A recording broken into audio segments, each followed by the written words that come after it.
What is going on, guys? Welcome back to the Pit Limiter Podcast. It is episode number 9. I'm your host, Zach Buchanan. Joining me, as always, John Poole III, a.k.a. JP3. What's up, buddy? Hey, not too much, Zach. What's going on? It's been a pretty interesting week in motorsports, to say the least, I think. We've got a lot to talk about, and it starts with our first segment, Stop and Go. So, Christopher Bell wins his first race at Bristol and his second win of the 2019 season. So Takuma Sato put on an absolute clinic at Barber in the IndyCar race. He led 74 laps from the pole. Scott Dixon finishes second for the 6th time at that race. It's his 8th podium at Barber. Bourdais, Newgarden, and Rossi round out the top 5. Kyle Busch snookered the field and won at Bristol yet again, his 8th time, 3rd win of the 2019 season, and 54th career win overall. So some sad news for dirt racing fans. There's no longer going to be racing at the Indiana State Fairgrounds as they've shut down that dirt mile. F1 is talking about introducing a new qualifying format for next year. This new qualifying format would introduce a new session called Q4, and it would be a 60-minute qualifying session to set the field for the Grand Prix weekend. So there's a lot of Dale Jr. fans out there, and they're going to be happy to know that Dale Jr. is going to be a part of the Indianapolis 500 broadcast. As a lot of you may know, NBC now has the rights to the Indy 500 this year, and Jr. is going to be a part of their broadcast team. Some concerning news out of Nashville. Nashville Fairgrounds Speedway has hit 2 roadblocks in ongoing talks between SMI and Mayor David Bridley. They're talking about renovations for the Speedway. 2 roadblocks they're currently facing are the finances of how they're going to fund said renovations, and there's also concerns about some of the MLS structures being way too close to the Speedway. So Darrell Waltrip, legendary NASCAR driver and legendary analyst in the Fox booth, is set to retire at the end of the 2019 NASCAR season after a 19-year run with Fox. They made the announcement at Bristol in a press conference, a place that he won 12 times and 7 in a row. More news coming out of Nashville. Sterling Marlin underwent his 3rd brain surgery for Parkinson's. Marlin was diagnosed with the disease in 2012. So some news out of the Dragon Speed camp. They announced that 22-year-old James Allen is going to join their IndyCar program as a test driver, alongside their regular IndyCar driver, Ben Hanley.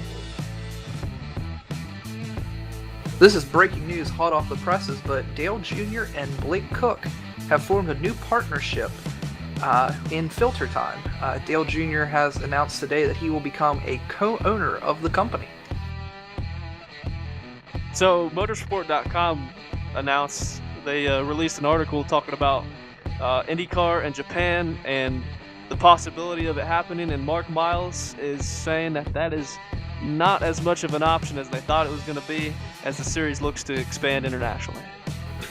NASCAR released the Xfinity Series and Truck Series schedules for next year in 2020. It has some really exciting news on it. First of which, Richmond will return to the Truck Series schedule, first time since September of 2005.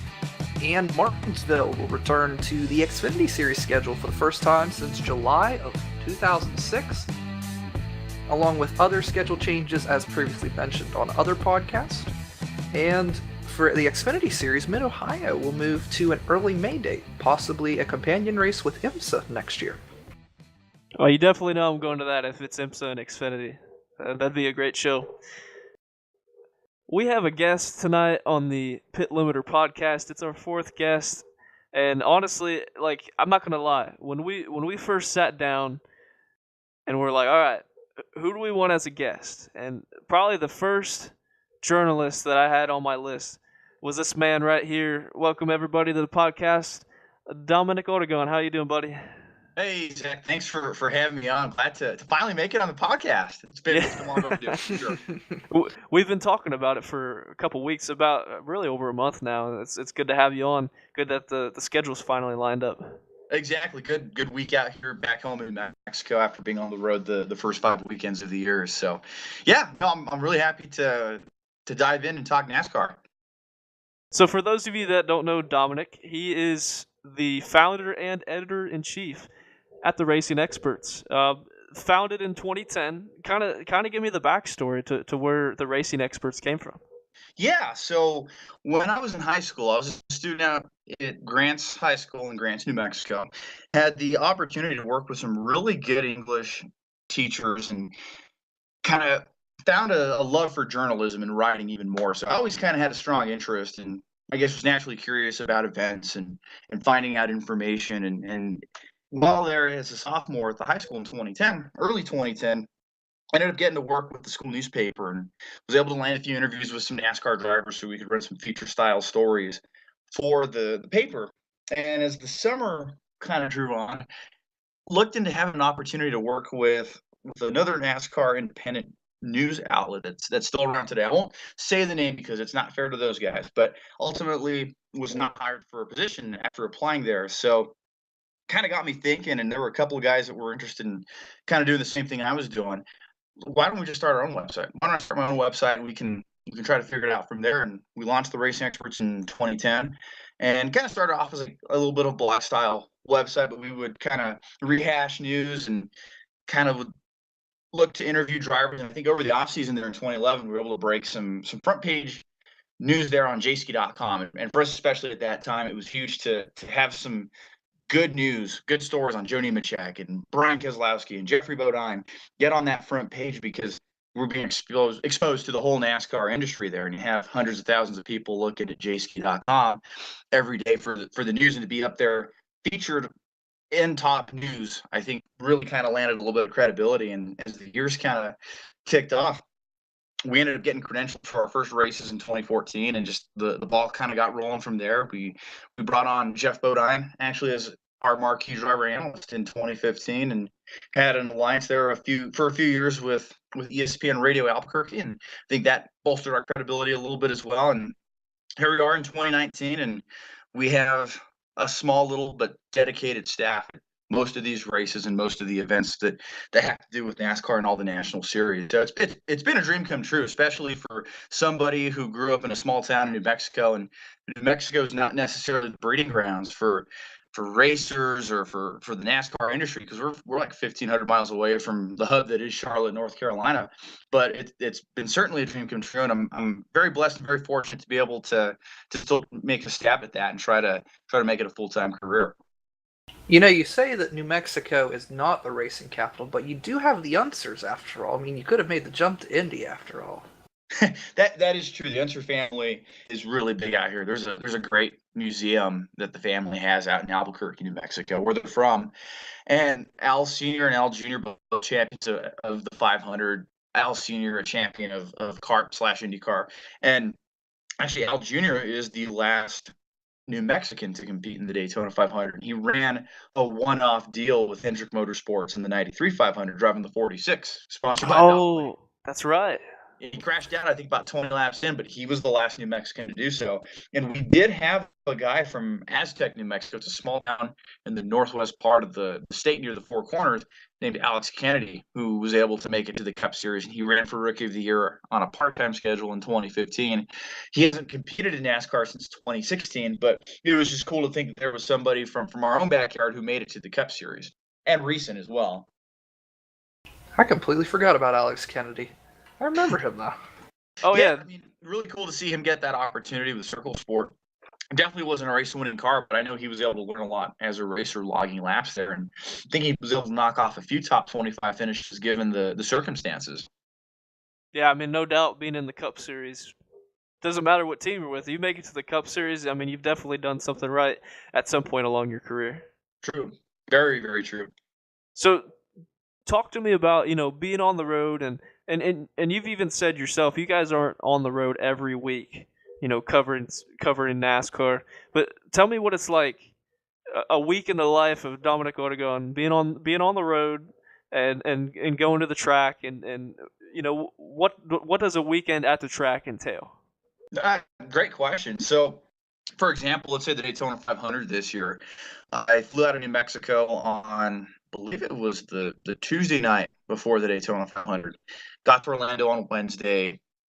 Spent some time with our crew out there, and one of our crew guys, he has an uncle who lives up in Ormond Beach, which is about 15 miles from the track. So it saved us a lot there in lodging, but it was good to catch up with his uncle. We were at the track Thursday through Sunday, and they are long hours. I'm not going to kid you on that. We showed up on Thursday for the duels and the practice and stuff. We were there about a good, I'm going to say 10 or 11 hours because we had to get there in the morning. We had a fellow comrade who had to broadcast for Fox Sports Kansas City. So we were there early. Friday, we were there all day because of the truck race. Xfinity race was kind of our earliest day out, and the Sunday, the Daytona 500. We'd probably put in about a good 50 hours of work there at the track. And actually, yeah, flew in that Tuesday, and that Wednesday before was media day at the Daytona 500, or at the Daytona International Speedway, I should say. You had all your Daytona 500 would-be competitors make media availabilities throughout the day. These little breakout sessions, about 4 to 6 drivers at a time. So altogether, I'm going to say we put in about 50 to 60 hours of work there in that 5 days. But to be honest with you, it did not feel like work. When you're out there at the racetrack and you grew up a fan of the sport, and then you're amazed to be there. It's such an amazing feeling to be there at the racetrack, knowing that you're out there working and your job's there to cover NASCAR and tell the stories. And it's been so much fun. It doesn't feel like work. I mean, it's not unheard of for even like a 3-day show. We're putting in close to 40 hours of work between Friday, Saturday, and Sunday. But it flies so fast, and you're always looking forward to that next opportunity you can go to the racetrack. Wow. And not to mention, too, we're sitting there in the media center, we're waiting press conferences, and we usually have an editorial meeting Friday morning with our guys who are at the staff and at the track, and the guys who are helping us out remotely during the weekend. We'll just kind of make sure we're not stepping on each other's toes, because organization is key when it comes to working in media. And we have to make sure, hey, person A's doing this, person B's doing this, person C's doing this, and just so we make sure we're all flowing smoothly. And yeah, it's a lot of logistics. It's a lot of fun. It's fun to be on the road and fun to see different places you would have otherwise have gotten to see, especially being a small kid from small town New Mexico. But at the end of the day, too, it's nice to return home, to see your family, to see your friends, to sleep in your own bed, to have home cooked meals. It's been a good balance. So tell me about, when you first started covering races, going to the track. Did you have any mentors along the way? Did you kind of seek out any other fellow journalists to, ask for advice? What kind of advice have you gotten along the way?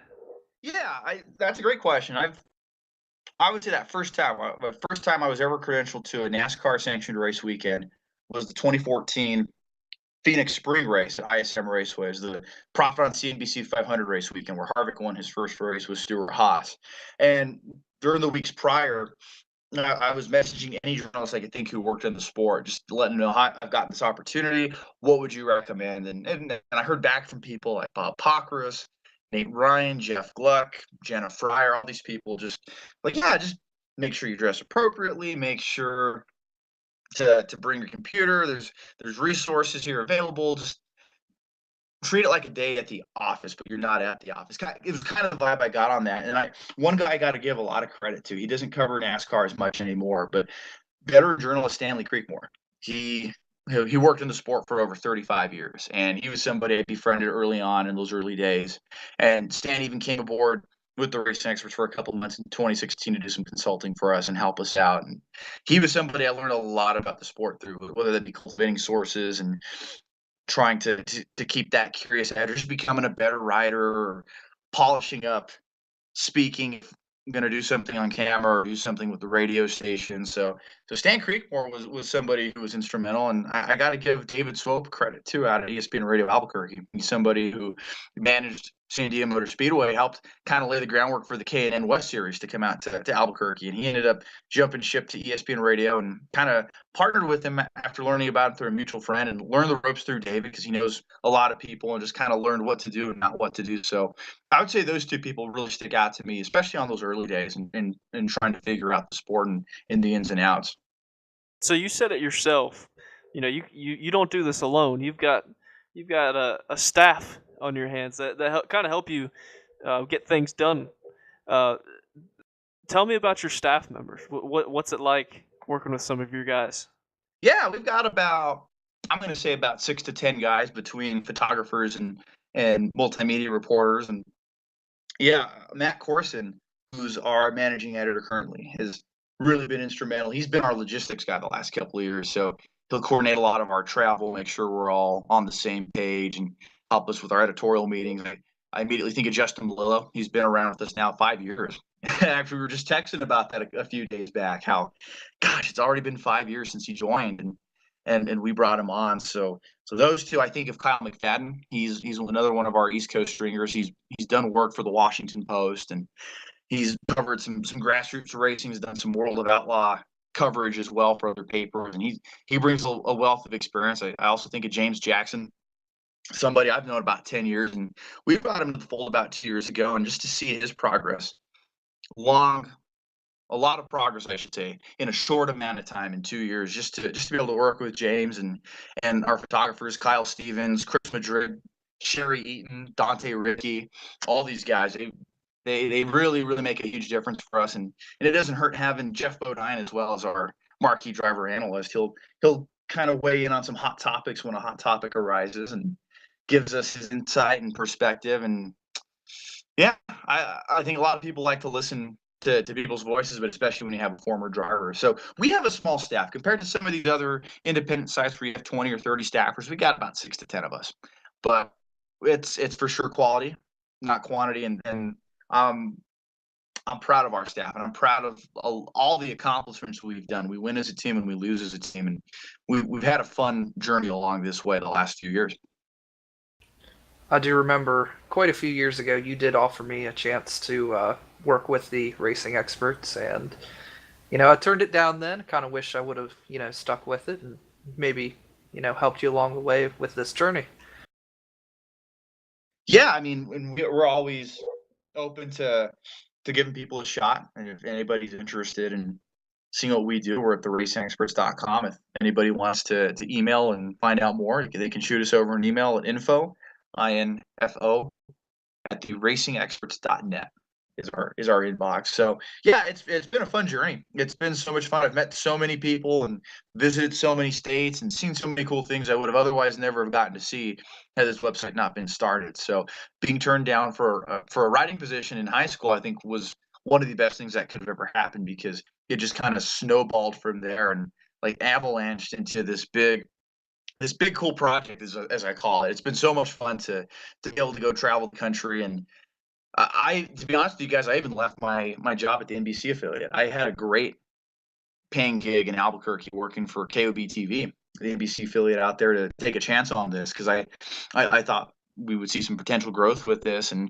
took a gamble on myself. And I would say it's paid off, because I'm going to look back on the rocking chair 40, 50 years from now when I'm thinking back on 2018 and 2019, and just thinking how fun of a time that was. And just to think I had the chance to work in the sport that I grew up loving the most is so much fun. And I think it's proof of, don't let anybody tell you can't do what you can't do, or that you want to do, because I had so many people discourage me, but just use that as fuel.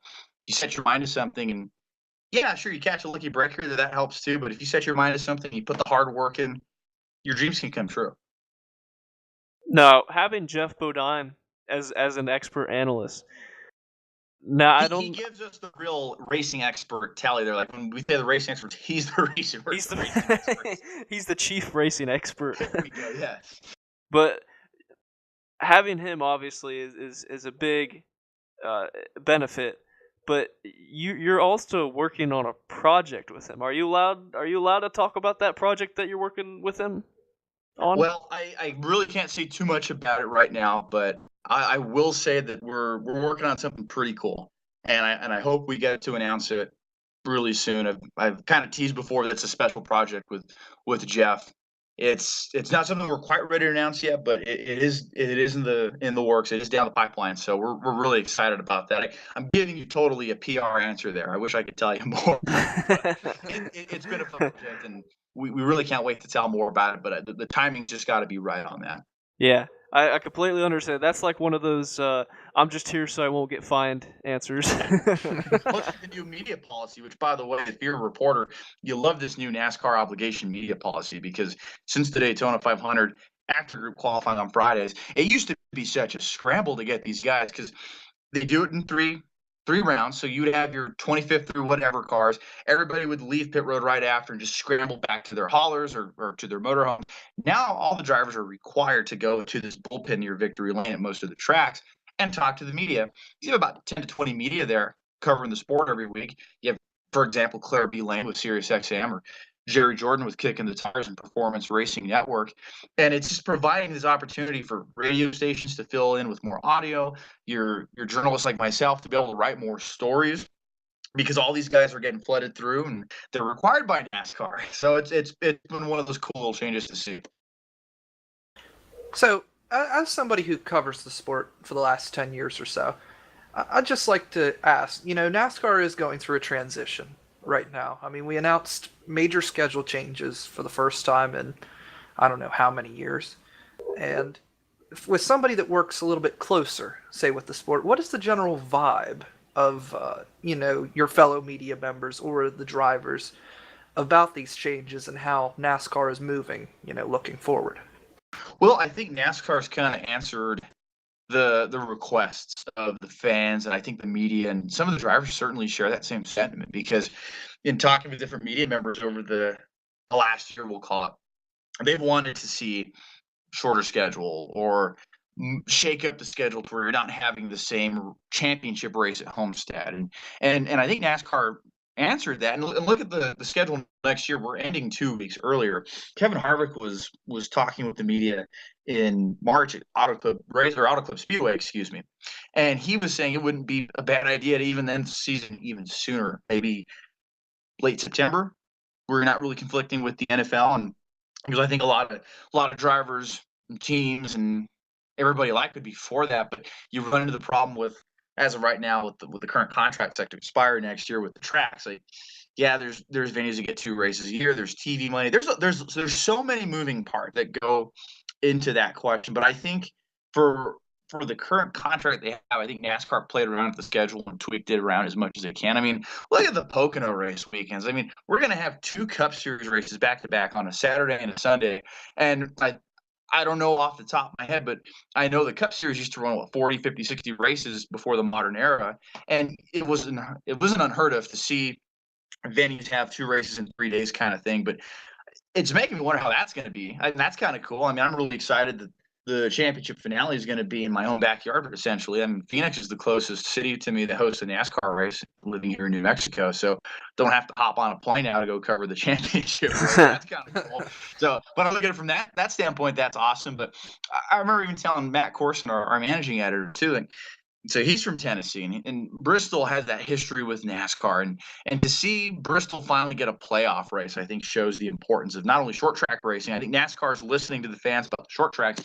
They're putting more weight on the short tracks. And I told Matt last year, I think Bristol. It's a shame that Bristol does not have a playoff race. And look at that, they've made the change, making Martinsville the round of 8 cutoff. I mean, they're putting a lot of emphasis here on the short tracks, having Darlington in the playoffs. And I think the most exciting change, at least for me, is looking at Daytona as your season. It's the regular season finale because, yeah, that was held in July, and that was race 17, race 18. That was really the last chance for cars to make the playoffs that otherwise may not have, unless it's a fuel mileage win or a rain shortened race, i.e. Chris Buescher. But now that you have that in September, all these teams for lower in points have the chance to knock out somebody who's been in the playoffs, mostly on points, like a 14th or 15th place driver. So that opens up the door even more. And maybe it is a little bit of artificial excitement, but I still think it's excitement nonetheless. Now, whenever I saw the schedule release, I'll be completely honest, I wasn't a fan of the Daytona race and the Indy race switching, because tradition, such like that. Exactly. But the only thing now I'm concerned about is, early September in Florida, that's hurricane season. Hurricane season, yeah. So that's true. So if the race gets delayed because of a hurricane, we're looking at a championship finale held at Daytona. Yikes. I don't even want to imagine what that would be like. That would just be nuts. Beginning and ending the season at Daytona. That would be kind of cool. I mean, leading your fate up to a super speedway race as your championship, it's truly a wild card. That'd be certainly exciting, but very nerve-wracking for the teams involved. Yes. Absolutely, absolutely. So life has really changed for you a lot in the last 6 months, I'd say, Dominic. You guys are going to the racetrack a lot more. Um, actually, 20, 24 to going on 25 this year. You just got engaged back in January, if I remember correctly. Yes, sir. And you're currently working on becoming a history teacher. Talk to me a little bit about that. Well, it's funny. I was talking with the principal, my boss now at Grants High School, and well, as we all know, there's a nationwide shortage on teachers, and they had an opening for a driver's ed position. It came down between driver's ed and history, and I said, okay, think about it like this, Mr. Weiner. Do you really want a motorsports reporter teaching these kids how to drive? And he burst out laughing. I said, it doesn't matter where you put me. Either position is fine. And it's been a part of the family business. Is we'll call it, my mom's a teacher, her sister's a teacher, my aunt's husband's a teacher, my grandfather was superintendent out here. I mean, just it runs in the family. So I guess it was just embedded in my DNA in my DNA to be able to do it eventually. But yeah, I'm really excited about it because it's going to be a little bit of a career change. So NASCAR won't be a full-time thing anymore, but I'll still be able to do part-time and go to marquee events and go to the drivable West Coast races. So no, it's going to be exciting. And I compare reporting and journalism to history kind of on that concept where it's fact. It's concrete fact. It's straightforward on what you're teaching. And journalism I see is the first draft of history. And I think the two kind of lend themselves together. So it's definitely going to be a little bit of a career change come August, but I'm really excited for that too. And there's been no regrets. If I could do it all over again, I would do it exactly the same because I've had so much fun doing this. I've covered 55 NASCAR race weekends. I've gotten to go to the White House for NASCAR. I've gotten to do test sessions, the awards big, but stuff I would have otherwise never been able to do. And if I could tell 10-year-old Dominic to any advice, would be like, just keep at it. It's going to pay off, and it's been fun, man. I've gotten to knock off a lot on my bucket list at 24, and really excited to just do what I love, and very blessed and very deep in my faith, and have a lot of faith in God, and I'm very thankful because I know it can all be taken away tomorrow. That's a good outlook on it. That's an excellent outlook, actually. I love your thinking. Yeah, I mean, it's been fun, and then priorities have definitely changed with getting engaged over the NASCAR off season, and my fiance is very supportive of whatever I want to do. So I think that's really cool. And not to say my family hasn't, but everybody's been supportive on this crazy adventure, and it's been a fun ride for sure. So you mentioned that you got to experience some things that you never thought you would. I just want to ask, what was I guess, two questions here. What was the most eye-opening thing that you've done as a journalist with NASCAR, and what was your, I guess, favorite venue that you didn't think you would ever get to visit? Those are really good questions. I'm gonna say so on that second question. I think I always wanted to go to Pocono as a kid. Just always thought it was such a cool racetrack to be shaped like a triangle, and then having that chance to go in 2015. And I don't know if you guys know who Joseph Wolkin is, but he was a journalist with FrontStretch.com at the time, and he and I developed a really close friendship. He's one of my best friends, and he invited me up to where he lives in New York, and we road tripped out to Pocono, made the 2-hour drive, and met Justin Malone out there for the first time, and it was just a lot of fun to be able to do that. I think covering the championship weekend in 2015 is one I'll never forget, and having, I mean, you're not supposed to have favorites as a reporter, right? Well, little Dominic was a big Jeff Gordon fan growing up, and to be there when Jeff Gordon climbed out of the race car for the final time, he gives Rick Hendrick this huge hug, and they're both crying. The TV camera's right there. I was about 5 feet back. That was so cool. That's something that's always going to stick with me. And I think, as far as the eye-opening experiences, I think there's been a lot, but I think being able to go to the White House and cover Martin Truex Jr. being honored by President Donald Trump last year was one of the coolest experiences of my life. And we got a 5 days notice on that. I ended up scrambling to book airfare out of Albuquerque, which if anybody's ever flown into Albuquerque, they know it's not cheap because it's a smaller airport, and there's not the Southwest hub left a few years ago. But anyway, was able to find some last minute airfare. We made it happen, got to the White House. We almost didn't make it to the White House because our managing editor, Matt Corson's car ended up picking up a flat tire there, hit a curb in the Raleigh-Durham area. So we were so far out of DC that Sunday night, but we limped the car to a discount tire. We got it fixed that morning, got a few hours of sleep,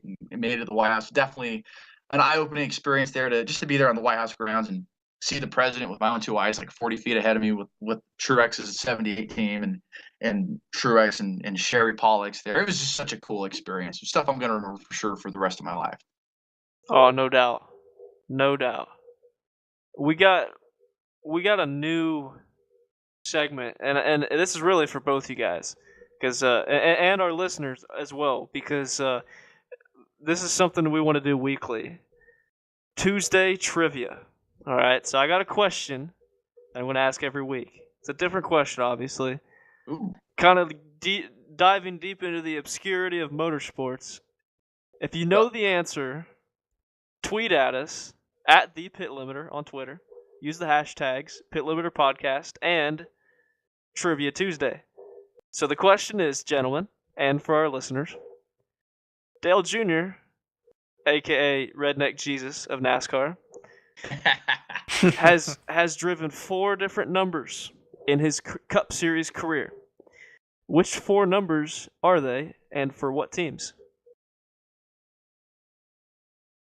Are we counting 2 different tenures with the same number or totally different numbers? We're talking totally different numbers. Well, I guess define what you're asking. First thought I was thinking, that first tenure with DEI with the 8 team when he was part-time and then moving to full-time. But the more I think about it, I mean, the 2 obvious to me would be the 8 with Dale Earnhardt Incorporated and then the 88 with Hendrick Motorsports. But He also drove the 5 in relief of Busch at Texas. So that's 3. There's But one more. There's one more. There's one more. Was it a relief effort or was it an actual race? It is an actual race. was it a points awarding race? It is not. Oh, that's where it's stumped. That's the last hint that I'm going to give, though. He drove the 1 at Motegi. Correct. Ding, ding, ding. Yeah, all 4 numbers, 2 of which for DEI. He drove the Coca-Cola number 1 car at Motegi in '98. Actually had a famous battle with Senior.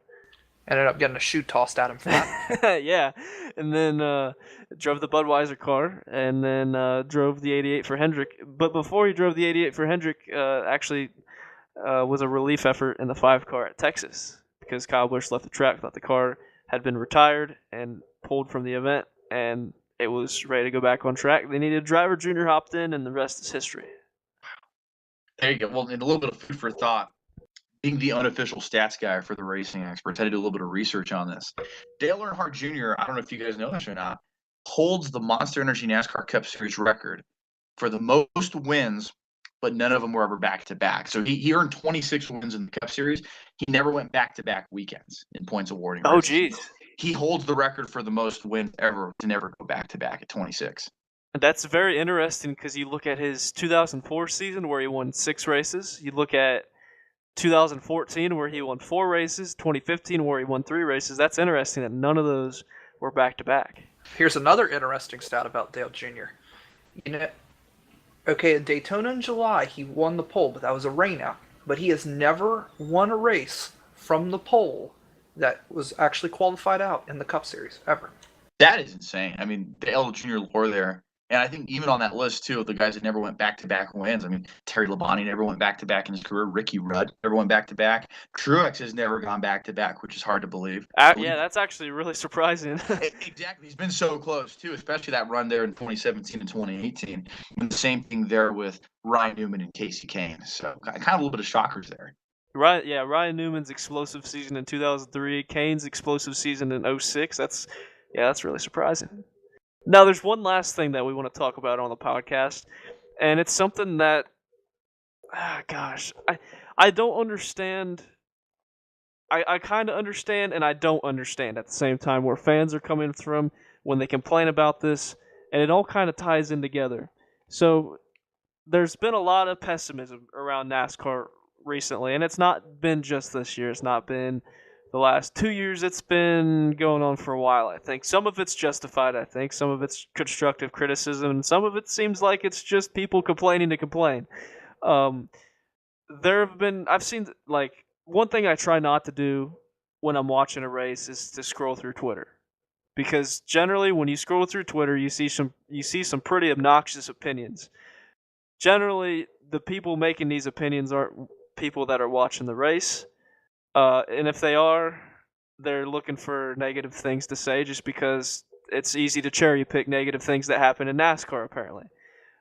A lot of people were complaining on Twitter, and I noticed this after the race. I didn't see it during the race. We're complaining about hotel pricing and the low attendance. And for a reference, a lot of hotels around the Bristol area are going for about $300 a night, some of which even 3-night minimums. So that would mean, and this is just for the week of the Bristol races, so that would mean 3-night minimum, you're there the whole weekend. And then you see the people saying, well, there's no attendance, so what's the point in going to a race? To the point, I say, if you're not going to go to a Bristol race because you don't want to pay $300 for a hotel, camp. I can't tell you how many races that I've gone to with my dad. We went to Kentucky several years for the truck races, for the Xfinity races. We went to Kentucky, and this was almost a yearly tradition. We would go to Kentucky. We'd drive 3.5 hours just to go to this race.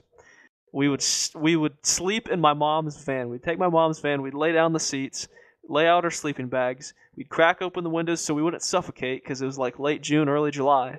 And we'd sleep in the van after the race. And we'd wake up the next morning and drive home. And as soon as we get home, we shower. But I mean, these tracks have showers in their bathrooms. You can sleep in your car. You can pitch a tent. And there's a lot of people that have campers, pop-up campers, RVs. It's not, if you want to go see a cup race, you don't have to stay in a hotel. When you look at the stereotypical NASCAR fan, all right, and I'm not generalizing all NASCAR fans with this. If you look at the stereotypical NASCAR fan, NASCAR grew up as a southern sport. We all didn't grow up in Beverly Hills, all right? So we don't all have to stay in a hotel. I think it's fair to say. Yeah. It's very nice. I will say, being able to travel and stay in a hotel and get all cleaned up and all that. It is very nice, but it's not a necessity, I would say. Well, there's Airbnbs, and I think there's other means to do it as well, like certainly teaming up with people if there's people going to venue to pitch in for a hotel or an Airbnb rental property. So there are options. It does suck to see that there is some price gouging. I totally get why businesses are they're taking advantage, and you could even argue that they're exploiting the situation. But yeah, I think that turns off a lot of people on going to these races, because why pay $300 a night at a hotel when you can sleep in your own bed, watch it on TV, and not have to fight traffic at the end of the race? Just turn your TV off. And TV does a good job of portraying the race, and you can be watching the race and have the leaderboard up on your phone or your laptop or whatever the case may be. So yeah, TV does such a good job. I think that's why a lot of fans would rather like to pay for a premium cable package and watch it at their house and watch it in their own comfort. I mean, yeah, you will still have your diehards that are going to go to the racetrack and spend money, but not everybody's going to shell out $1,000 on a race weekend. Definitely. Exactly. And that's the biggest thing. No one's, we're past that day and age where, the middle, it's a little bit socioeconomic, because some of the NASCAR fans, after the recession, most bank accounts were drained, so they don't have that extra money to just be spending $1,000 to go to a racetrack. Some people just want to, go out to the race and, that's it. Or, spend as minimal cost as possible. I could say that the last couple races I went to Martinsville 2017, the Chase Elliott Battle, the Xfinity race at Richmond last year, and the Cup race at Dover. And all of those are within driving distance. No hotels, no anything, just because I was not willing to, spend astronomical amount of money on staying overnight. I don't blame you. You're lucky you have that. My closest drivable track is ISM Raceway, 5.5 hours for about 300 miles one way. So you're lucky you guys have Yikes. tracks closer. Yeah. Well, and okay, so one thing that I constantly pops in my mind when I think of, NASCAR fans complaining about this or that or the other, when I think of people not wanting to go to a race. All right. We live this is 2019. All right. Look down in your lap or at your desk or in your pocket. Almost everybody has one. Your smartphone. Go to a race and look around. At some point, somebody's going to be buried in their phone, and it's not going to be one. It's going to be several people buried in their phone. I went to the Indy 500 2 years ago. I've gone, every year since. 2 years ago, there's a father and son combination sitting a couple rows ahead of me. Kid was buried in his phone halfway through the race, and I mean, it's the Indy 500. Like, this was back in the old Aero kit, so the racing was fantastic. There's passes every lap. The lead changed quite a bit, and this kid's buried in his phone. And his dad finally turned and looked at him like, "Dude, put the phone away." And the kid put the phone away. But we live in an era now where people can't go 5 minutes without looking at their phone, and it's easier to sit on your phone and scroll through Twitter from the comfort of your own home than it is at the racetrack. We're not shelling out hundreds of dollars to be there. Or paying for overpriced beer, overpriced concession food, or dealing exactly. with because a lot of people don't like the noise. I think that's one of the appeals to me. I love the loudness of NASCAR. And yeah, of course we put hearing protection, but a lot of people don't like that. And I think, especially with our generation, people don't have the attention spans. I don't think people are into cars and automotives like our dads were and our grandparents were. Definitely not. It's all technology and what's hot right now. But that would be a perfect opportunity for NASCAR to try to, capture, they're talking about trying to capture an audience, but, the only way to do that is to actually follow trends, and trends are smartphone use. That's, it's been a big thing for the past 10 years. Now, one thing I think you can make a case for NASCAR, because the Bristol night race, okay? So, you look at the Bristol day race, the Bristol night race. Polar opposites. Bristol night race, you could argue, was almost a sellout. Bristol day race, not even close. The one thing that I think you can argue for Bristol or for any track out there is NASCAR is not the only professional organization, might I add, that is dealing with this problem. It is a problem with the NFL. It's a problem with MLB. Look at MLB Stadium or Diamonds on a Tuesday night. It's probably not packed. They look empty. They look like a practice. Yeah, especially if it's a day game, not a night game. Yeah, and it's an NFL problem. It's a national sports problem. Okay, it's not just a NASCAR problem. But it's easy to cherry pick NASCAR because NASCAR has been, I guess, the butt of sports and motorsports for a while. It's easy to cherry pick NASCAR. And, rightfully so. It was the number one watch sport, or it was the number one spectator sport for the longest of time in America. It's fallen off the map almost back to a regional status. So it's kind of easy to pick on it and say, you had everything. What happened? Yeah, and I think it's just a trend, I think that trend will come back around at some point where motorsports will be hot, and it won't be just NASCAR. Remember, IndyCar was hot in the late '80s and into the '90s. Remember Lucas Oil on the Edge on Speed Channel. Speed Channel in general. You had Lucas Oil on the Edge where they'd cover different forms of motorsports. You had Monster Jam. It was big at one point. You have drag racing has kind of come and gone. There's a lot of different forms of motorsports that were really hot at one point, and now it's just kind of fallen off the map. You bring up a great point too, bringing up the media. I've seen it firsthand. I'm first covering the sport in 2014 and going to places like Vegas or Phoenix, and those media centers are just so full of all these different organizations coming to cover the sport. Kona in 2016 was packed. I mean, I remember the deadline room was insane, and you look now and there was plenty of room last year and this year at tracks like Phoenix and Las Vegas, even the Daytona 500 this year, not as much media as even 3 years ago. So I think even media outlets aren't seeing the value in covering NASCAR like they once did. Well, that's a good point. I don't think ESPN has a representative at the track anymore, do they? Because they got rid of Bob Pockrass. He's with Fox now. They got rid of everybody. Yeah, pretty much. They still have Marty Smith, but he's with Ryan football. They do some special assignment kind of stuff, but you don't really see beat writers from ESPN at the racetrack anymore. Because you used to see Marty Smith and Bob Pockrass. Smith was always a bunch of events. I remember Pockrass pretty much covered the whole schedule for ESPN even last year. Yeah, which I know that was kind of an awkward thing considering ESPN had come and left several times as a network provider for NASCAR. So I know there's a lot of tense moments there, but yeah, regardless, I mean it's interest in general. I mean, you look at sponsorship, you look at networks, you look at viewership, you look at attendance. It's all gone down, but it's not just NASCAR that's dealing with this problem. So for all of you that are out there listening to or watching the races on Sunday, put down your phone. Don't scroll through Twitter during the race.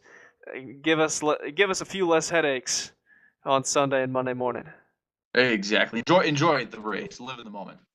I think, well, just off topic, a lot of the issues that are being caused by these, self-proposed NASCAR YouTubers, that have some type of fan base, and, they try to push their agenda on, the sport, and, it's toxic sometimes. It is very toxic sometimes. Yeah. You get a cult following, and you throw an opinion out there, and everybody jumps on board with it. And I'm not throwing those guys under the bus. They do what they do. They get viewers. They get some money out of that. But I think it hurts everybody's outlook on motorsports because they just think it sucks.